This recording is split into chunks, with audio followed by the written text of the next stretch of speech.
Xbox Series S in 2023, how is it? And is it a good gaming experience? Let's get into it.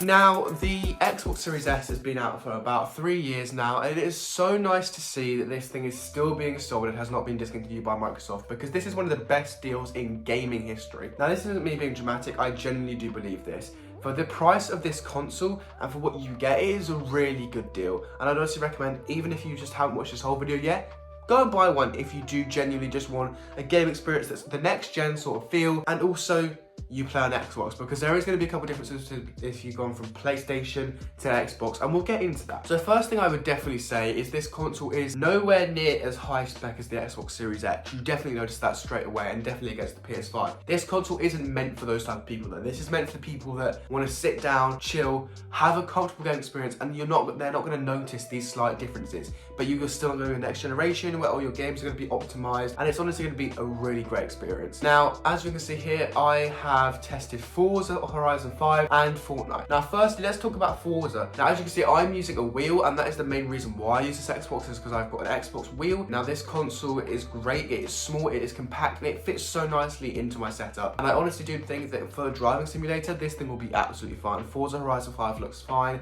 and you can drive at speed. There's no map loading in. Everything looks great. This is in performance mode and not on quality mode, but in quality mode, you do get locked to 30 FPS, and it doesn't look as good. Whereas on the Xbox Series X, you will be running at 4K, 60, and it will look nicer, a lot nicer. So do take that into account. But then when we get into Fortnite, everything is running at 120 FPS, and the game is looking smooth. You will see all the textures have loaded in. The fences do look a little bit like flat compared to maybe some other consoles like the PS5. But if you're wanting to play a competition and you're doing 120 FPS, you care more about frame rate than you're going to be caring about quality, and I think that's what this console is focused on. If you want that next generation FPS and you want the upgrade and you don't really care about how the game looks, this is definitely the console for you. And I definitely say this console has a lot of benefits. Number one, definitely being the portability. This thing is tiny, and if you go around to your friends' houses, you can just take this thing anywhere. It's honestly such a compact console, and it is so nice to be able to have consoles that can just fit in your bag, because compared to the PlayStation 5, that thing is not getting in a bag.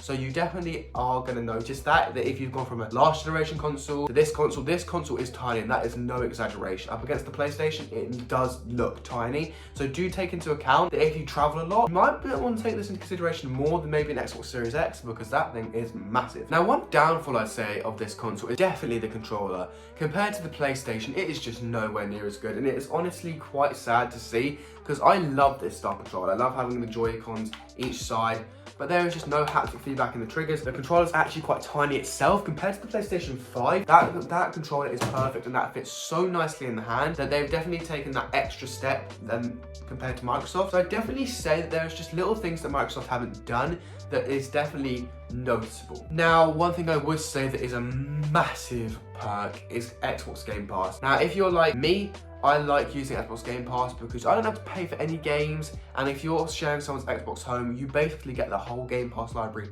for free. Now, this is a really, really good deal. You get over 1,000 games on this thing, and you're gonna be able to play them for hours, especially if you do cloud gaming. You can just instantly click play, done. But one thing this console is going to be bad for if you do use Game Pass is there is no storage on this thing. 512GB starting price, 512GB on the starting price is not ideal. 512GB is not good for any games really, because you can only have up to 4 games really that are small. So do just take that into account. You will most likely have to upgrade your storage if you do this. But if you're more of a casual gamer that likes to go through games at a rapid pace, you're probably not going to notice this, because Game Pass, obviously games come and go on Game Pass, and you're probably going to have to be uninstalling most of the games anyway. So if you play in that style, this console will be fine. You don't have to worry about any storage upgrades. But obviously one thing we are missing on this console is the disc drive, and it's a 50-50 for me. I like having the disc drive, but because I've got my PlayStation where I can use the discs, it just makes more sense to use that and just to have one digital console that just can store all of my digital games on. And I do use my Xbox more for competitive style games than the PlayStation, so I don't really notice that this thing doesn't have a disc drive. So do just take that into account. If you use the disc drive more and you're going to be using it as a media tool on your TV maybe, and you want to play discs, definitely do not get this console, because there is no alternative to get this disc. So do just take that into account. Maybe looking to get an Xbox Series S or a PS5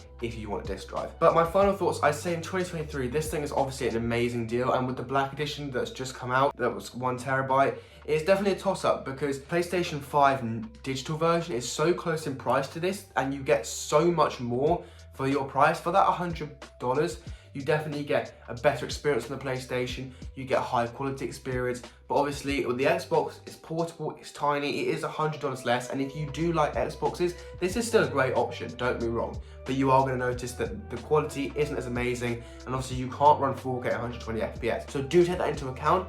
But that's all I have for you today. It's been Harry, I'm out. Peace.